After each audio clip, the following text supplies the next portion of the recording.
Greek-inspired salmon fillet with some feta, and then our summer veggies there on the bottom with that reduced marinade in there, sort of as like a warm little dressing. So it's kind of a warm summer salad.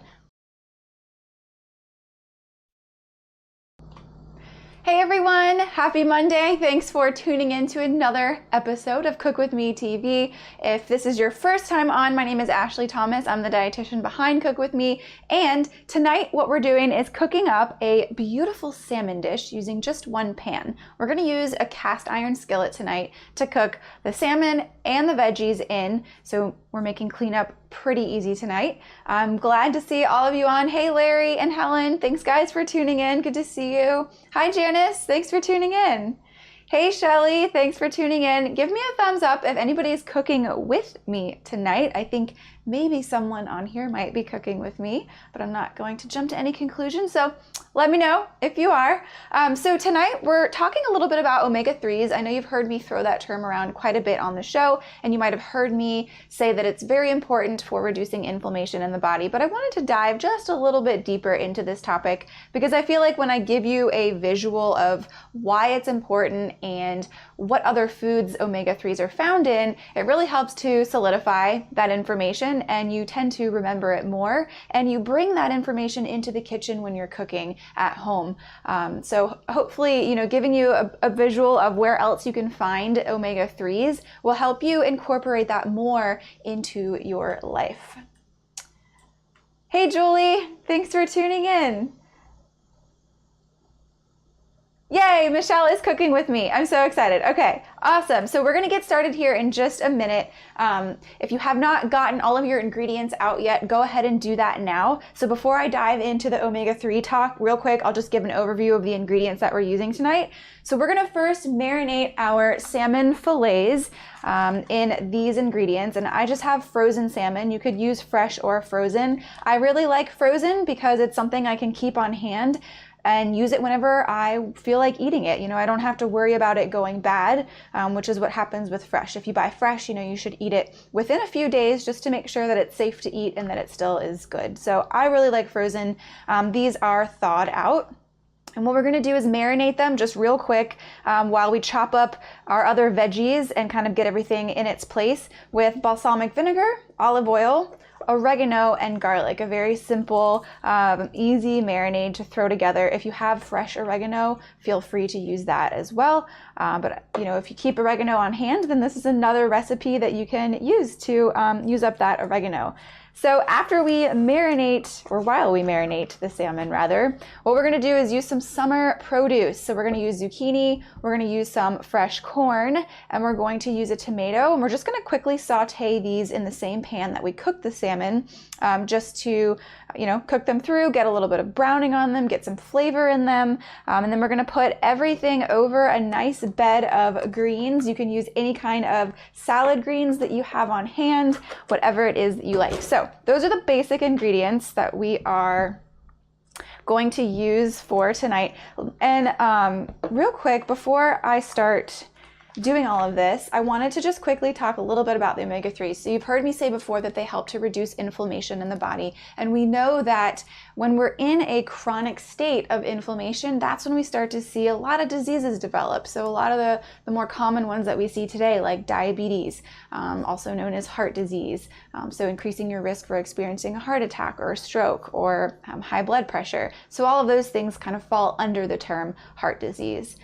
Even things like diabetes, so having too high of a blood sugar. There are some things that contribute to developing diabetes, but having that inflammatory state of the body is one of those as well. And then research is showing us that some cancers are linked to chronic inflammation.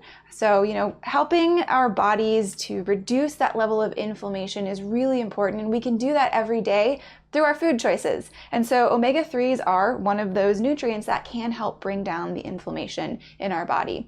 Another interesting area of research that's going on right now with omega-3s is its ability to potentially prevent or delay the onset of Alzheimer's disease. So we know that omega-3s are critical for cognitive health, brain health. We know that pregnant moms need a good amount of omega-3s for their baby's brain to develop properly. So there's just so much It's just so critical for brain health to get adequate amounts of omega-3s. And so that being said, let's take a look at some of the other sources of omega-3. So for tonight, it's going to be our salmon. We cook with salmon a lot here on Cook With Me because it's a great source of omega-3s and it's an easy one to get.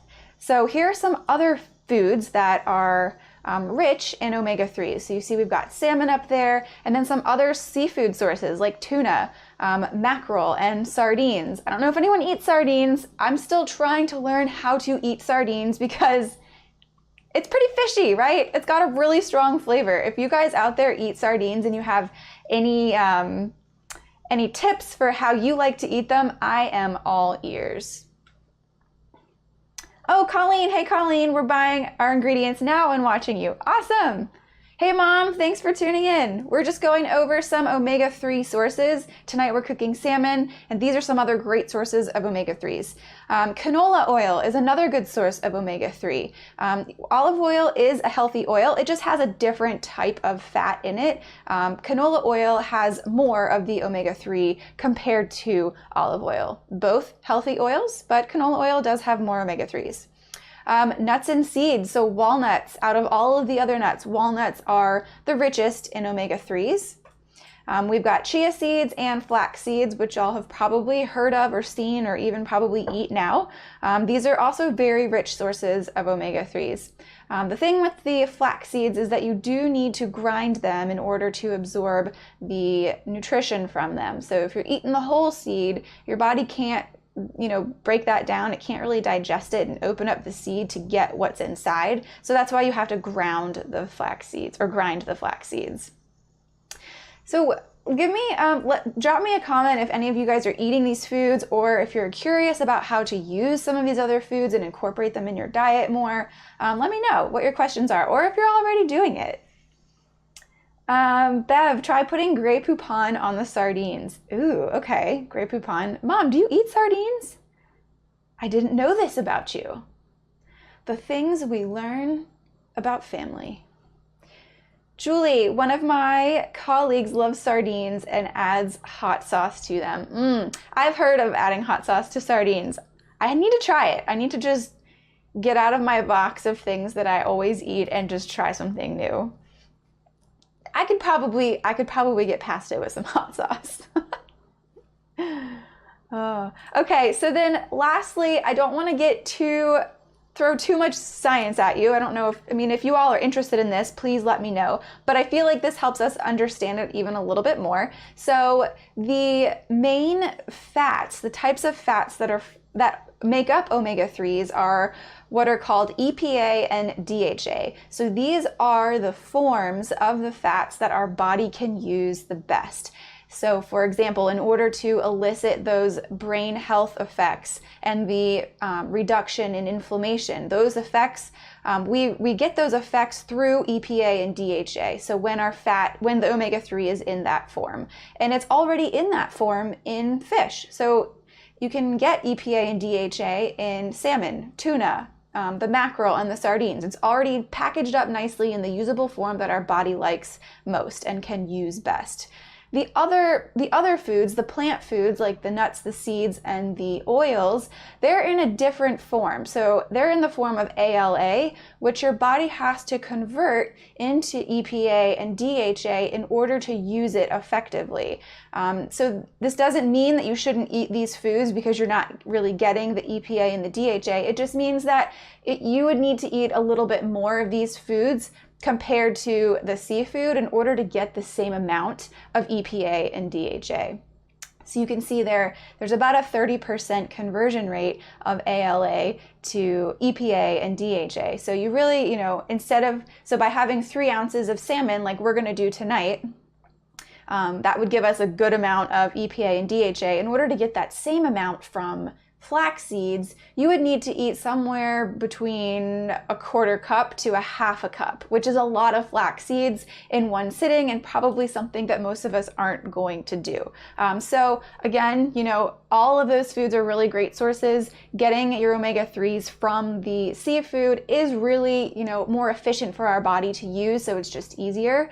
We health professionals recommend that we eat anywhere from 2 to 3 servings of those seafood a week, the fatty fish, each week to get a good amount of omega-3s and to reap the other benefits of eating seafood in general. So if you're vegan, you're probably like, okay, well, great, I'm not eating seafood, so how am I going to get all of these omega-3s? You would just want to eat a little bit more. So I always encourage vegans to eat at least 3 servings of those plant foods every single day, just to make sure you're getting enough of the omega-3s. So it's always a good goal to shoot for. And ways that you can get those would be, sprinkling that flaxseed or that chia seed or those walnuts on your cereal in the morning, on your oatmeal in the morning, in your smoothies, or having it, you could even sprinkle, some of that stuff on rice and kind of mix it into other dishes. You can't really taste it. So that's another way that you can get it in there.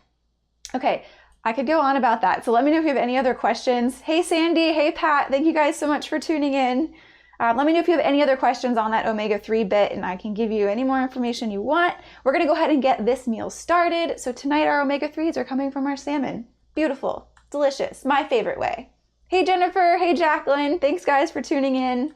We just finished up a bit about omega-3s. If you're interested in learning more about where they come from, you can go back to the beginning of the video when we're done here and just give it a quick watch. Okay, so let's go ahead and get this marinade started. So what I'm gonna do is we're just going to put our salmon in this bowl here. We're gonna throw all of our other ingredients in. So Michelle, so I know you're cooking with me tonight. We'll go ahead and get this part started. Go ahead and get your salmon into the bowl. And again, for those of you who are just tuning on, I use frozen salmon most of the time. It's just a easier way for me to guarantee that my fish is not going to go bad before I eat it. If you buy frozen or fresh fish, then you want to make sure that you're eating it in a good amount of time. Okay, so then we're going to do 3 tablespoons of olive oil. I'm eyeballing this like I always do.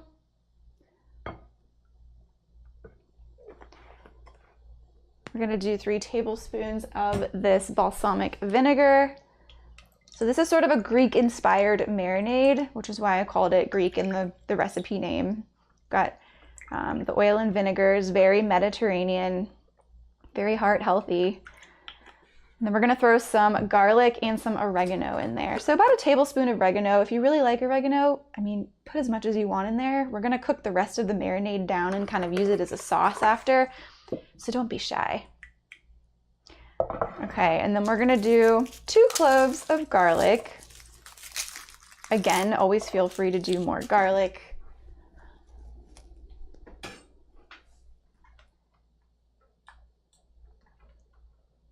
Yes, Jennifer loves frozen salmon. I know you do. I feel like we're the salmon sisters. We're always cooking salmon. If you don't like salmon, you can always use a different fish in the recipes that we cook. Don't feel like you have to have salmon.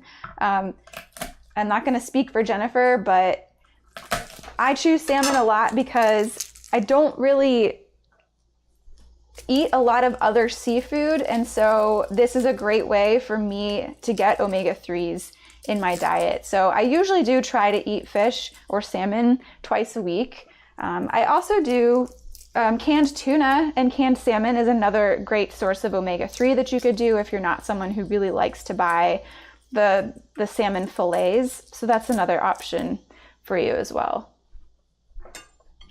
All right, so I just peeled these and we're just going to give them a quick slice here, nice and thin. Again, always talking about the gut health benefits of garlic. Serves as a prebiotic, so it helps to feed those probiotics in your gut, helping them to stay alive so they can do all of the wonderful things that they do to keep you healthy. Okay, so just kind of toss that around a little bit, and we're gonna let these guys hang out until we are ready to plop them in the pan and cook. So again, we're gonna do zucchini, tomato, and corn. A nice little summer vegetable spread here. All of these things are pretty cheap at the supermarket or at the farmer's market right now because they are in season, which is great. And if you can purchase them locally, it's always a good way to support your local farms. And a lot of times your produce is going to have more nutrition in it because it didn't have to travel as far to get to your plate. I'm just gonna half moon these. You can cut them however you want. Then also the tomato. I'm just gonna give it a rough chop. Am I gonna get yelled at by anybody if I cook these tomatoes in my cast iron skillet tonight? I kind of read somewhere that you're not supposed to do that, but I sometimes do it anyways. Like tonight. Okay, I want to show you a really fun trick that I learned when you're cutting corn off the cob, which, by the way, I'm using fresh corn just because it's in season right now and these were extremely cheap. But we're gonna cut it off the cob, so if you didn't want to go through all that mess, you could just buy a bag of frozen corn and maybe put in cup and a half of the frozen corn into this mixture. However, okay, so fun corn cutting. Hey Kiki, we've got a Kiki down here. She's very interested in the corn. Big bowl, and then a smaller bowl inside, upside down. Because then, let's see if I can, okay, now you can see my beautiful computer setup here. So then what you can do is put your corn cob on the top of the bowl that's inside, and it just helps you to cut a little bit easier, because when you have the corn cob all the way down inside the bowl, your knife kind of like hits the side of the big bowl and it makes it harder to cut. So this is just a little bit easier of a way to get your corn off the cob. I mean, at least I thought so. If anyone else has another fun trick, another fun kitchen hack, let me know when it comes to the corn. Oh, there was actually another one I saw, which I'll show you after I finish this.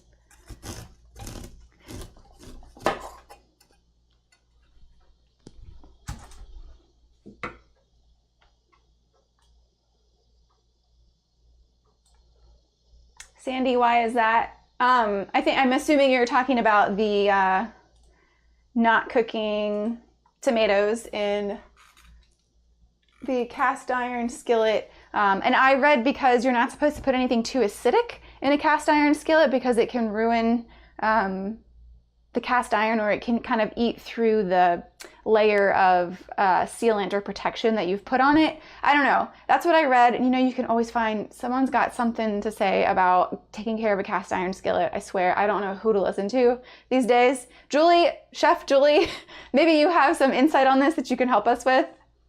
Let us know. Let us know. Larry, I totally agree. Everything is better in a cast iron skillet. Hey Kathleen, thanks for tuning in. Okay.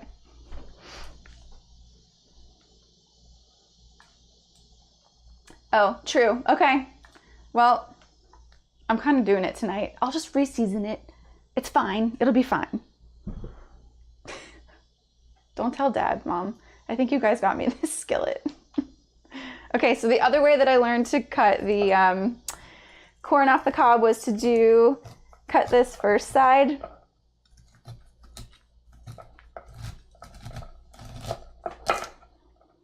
Go ahead. And so you've got a flat surface here now, and you can lay it down like this and then cut it off this way so that you're not having to be all squirrely with your corn cob half cutting off your finger. It just keeps it in one place, keeps it a little bit more safe to cut off. And it actually is not going, it's not going everywhere either, which is nice. All right, so we've got our veg. So I'm gonna go ahead and turn this cast iron skillet on. We're gonna heat that bad boy up. I'm gonna drizzle a little bit of olive oil in here. Whenever we saute vegetables, we like to start with a little bit of fat. And don't be afraid of the fat. The fat helps you absorb the nutrients inside of it, specifically vitamins. So I've got a few fat-soluble vitamins, vitamin A, D, E, and K, that cannot be absorbed unless they are in the presence of fat. So fat is good. All right, so while that pan is heating up, oh, I guess I should get my other corn. I've got corn in 2 different places now. And I've dirtied 2 bowls, but that's okay. It was worth it to show you another trick. I'm going to throw all of these veggies in here just to make it easier to transfer over to the stove.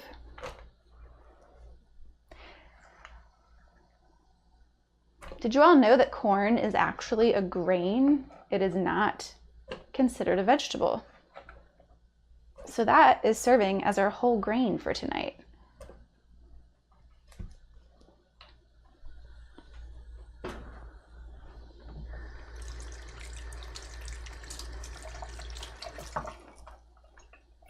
If you are cooking with me tonight and you don't have a cast iron skillet, that's okay. You can use any other kind of pan that you have.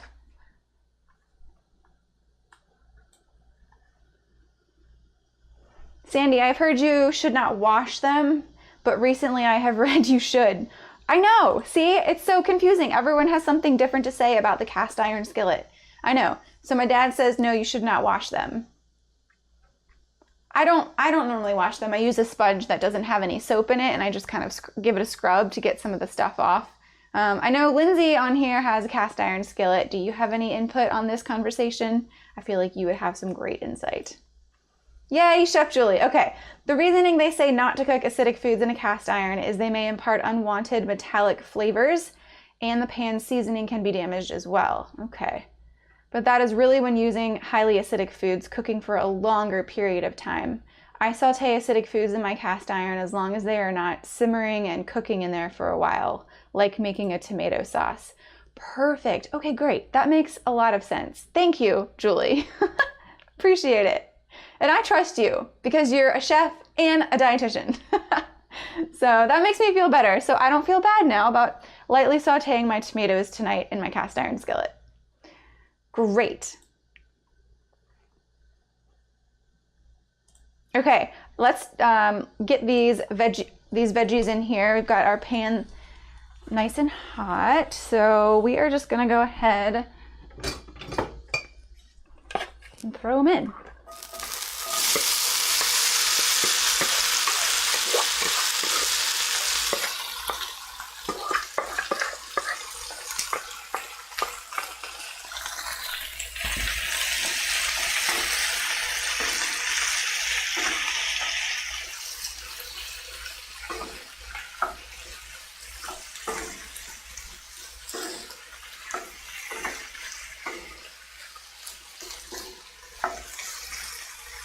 Looking good.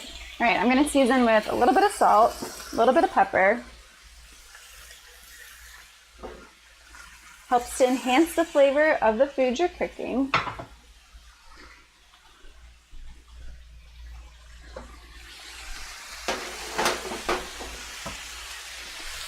And I've probably crowded my pan a little too much in order to technically saute this, but that's okay. It's still gonna taste good. And I really like adding the tomatoes in this because they have such a high water content and they add some nice juice and liquid into this, helping it just have a little bit more flavor, a nice moisture level.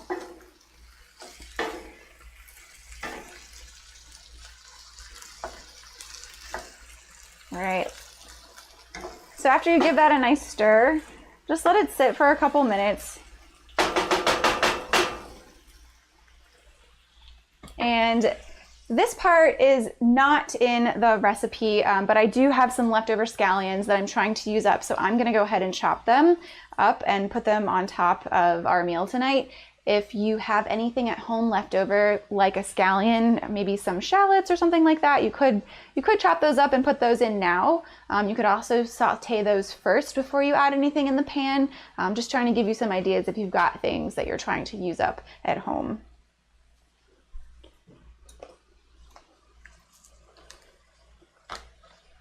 So what I'm going to do is I'll just slice the green parts and the whites, and I'll throw the whites in right now. If you're not very familiar with scallions, the white part is a little bit more pungent, a little bit stronger of a flavor. And if you don't like that, you can cook that to help reduce that flavor, that strong flavor. Or if you really like it, leave it raw and throw all of it on top together. Again, onions, another great prebiotic, helping to keep those healthy bacteria in your gut alive and thriving and giving you all of the health benefits.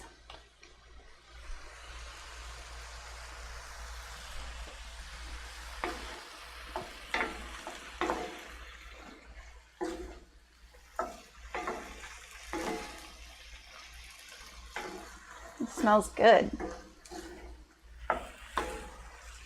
I love corn. I love the smell of corn. So good.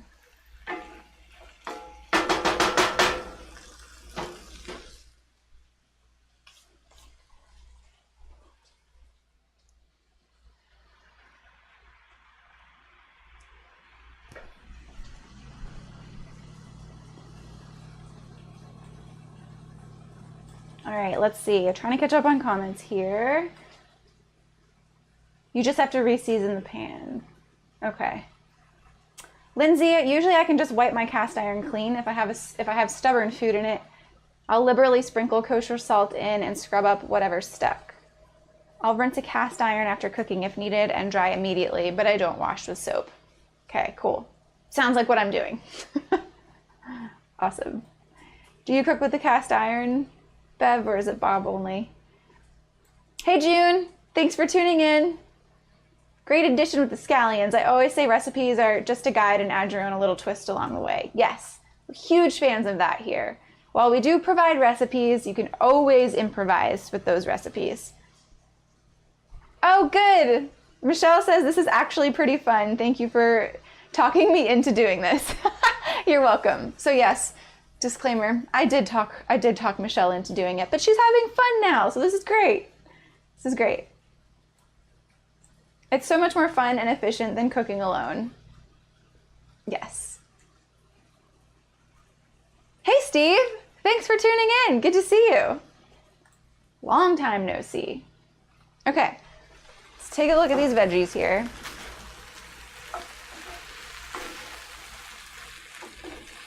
If you do have a cast iron and you don't really cook with it very often, or you're new to cast iron, or maybe you're considering buying one and cooking with it, they do hold their heat very well.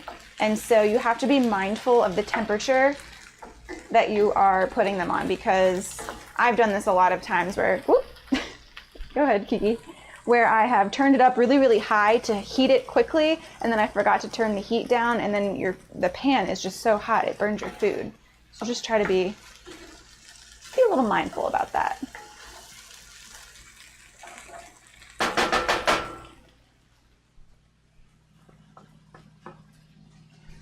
Okay, so really I let these vegetables just cook just to sort of warm them through, or if you're doing like a true saute, get a little brown on them, and then remove them and set them aside so that we can put our salmon right in here. So I'm gonna go ahead and do that.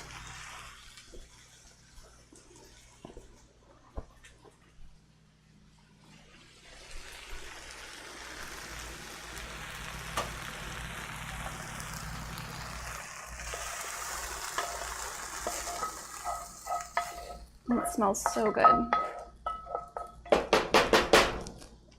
Okay, and then we're gonna go ahead and just stick our salmon fillets right in there, and we'll add a little bit of that marinade which has some olive oil in it, so that's going to help prevent it from sticking to the pan.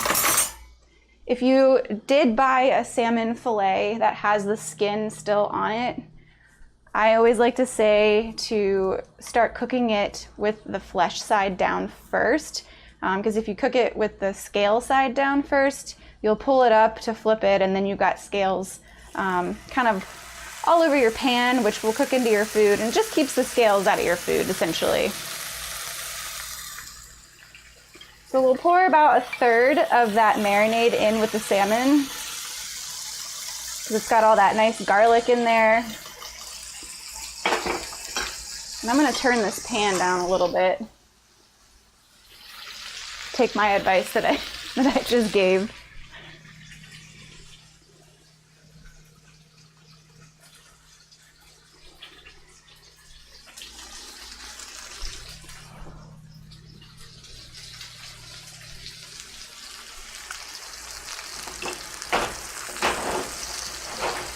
And the salmon really doesn't take very long. It takes about 3 to 4 minutes on each side for a pretty medium-sized cut. If it's a really big, thick cut, then of course you're going to want to cook it a little bit longer on each side. But for these regular medium size, they don't take very long.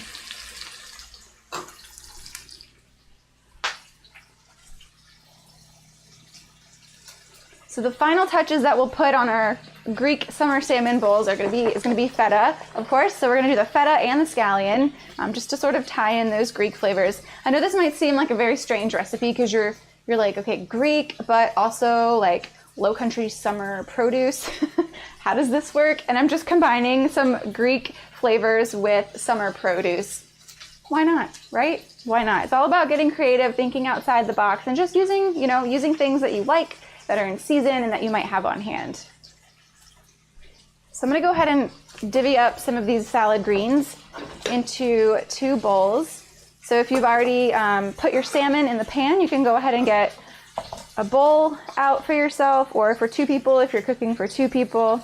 And I always like to get the pre-washed greens because it's just easier to just pull them right out of the container and throw them in a bowl. You don't have to wash them. They've already been washed for you.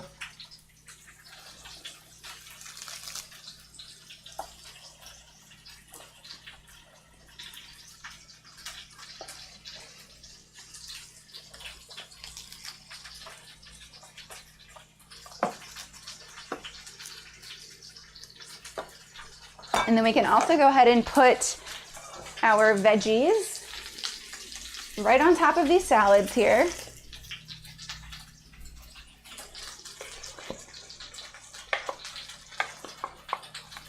And the residual heat from the vegetables will slightly wilt your greens. So this is sort of like another one of those warm salads that we do sometimes on the show here.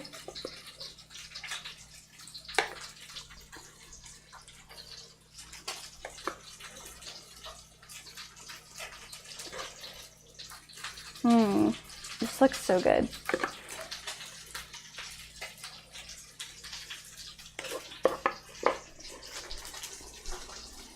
All right, let's go ahead and give this salmon a flip here.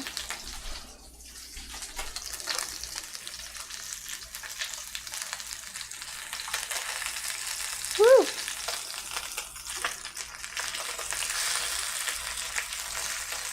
Oh yeah. Looking good. I love it.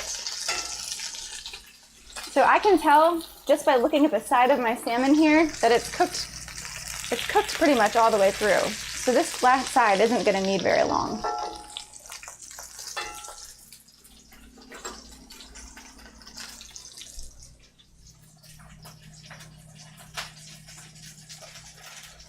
Okay, Michelle, all I can see is the veggies. I can't tell what you're doing now. So we have, it's frozen on the veggies. So are your veggies still frozen then? If they're still frozen, then just keep cooking them in your pan. Maybe turn the pan up a little bit, a little higher in heat. And then once they are cooked all the way through, then you can just pour them from the pan into a separate bowl like we did here. I just put them into this bowl here. And then use that same pan and put your salmon right in there. Oh, the screen is frozen. Uh-oh. Sometimes on the phones it'll do that, but it'll catch up. It could be your internet connection.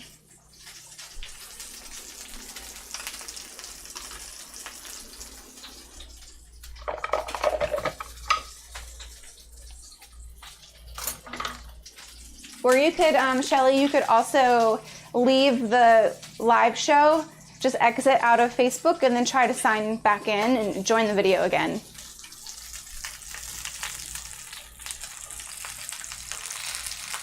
Okay, so I'm just lifting the salmon up here using the spatula to kind of get under and take that skin off.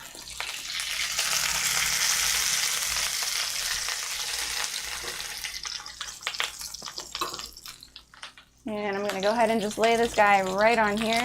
Woo, this oil is popping me in the face.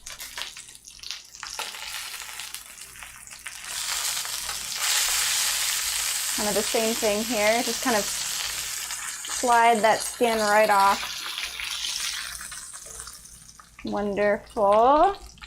Okay, and then we're gonna cook the rest of this marinade because if you remember, we marinated raw salmon in it, so we want to make sure that you don't eat any raw salmon juices and get sick. So we really just need to kind of like heat it up to a simmer, kill all any bad bacteria that might be in there, and then we'll pour the rest of it over our salmon. I'm turning my pan off because it is so hot. Sorry, Kiki.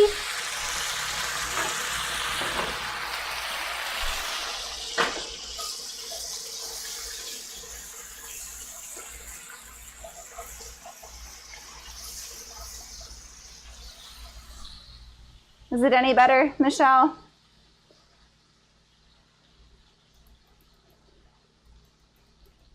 Okay, good, it works, good. Yeah, so once you've taken your veggies out of the pan, go ahead and throw that salmon in there, in that pan.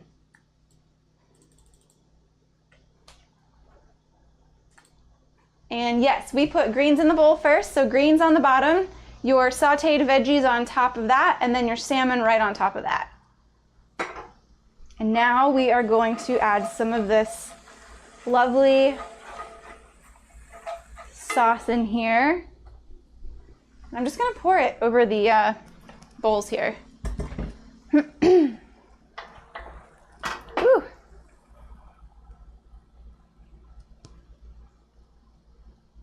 Just a little bit, sort of like a hot dressing.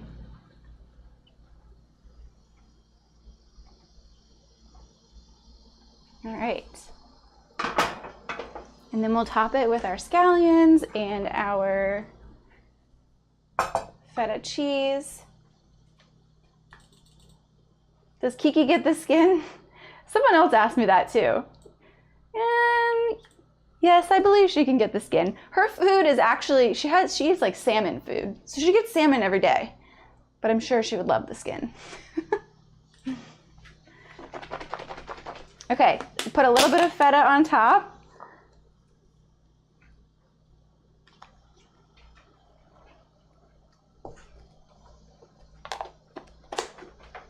And some of our scallions, and there we go. Beautiful.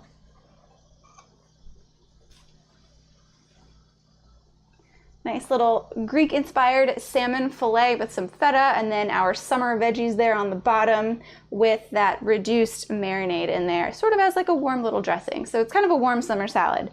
Very good. I'm gonna give it a try. Michelle, if you're almost done cooking, give it a try. Let me know what you think. Julia, hey Julia. Pat, could you use a grain like couscous instead of greens? Yeah, you could absolutely do that. You could absolutely use some whole grain on the bottom.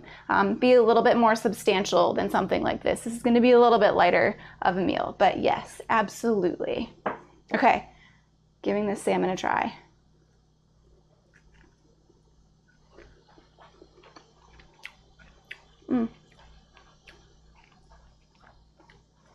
I love the cast iron. The cast iron skillet just gives it that nice little crisp on the top. It's nice and tender on the inside, and with the feta cheese, it's so good. Yeah.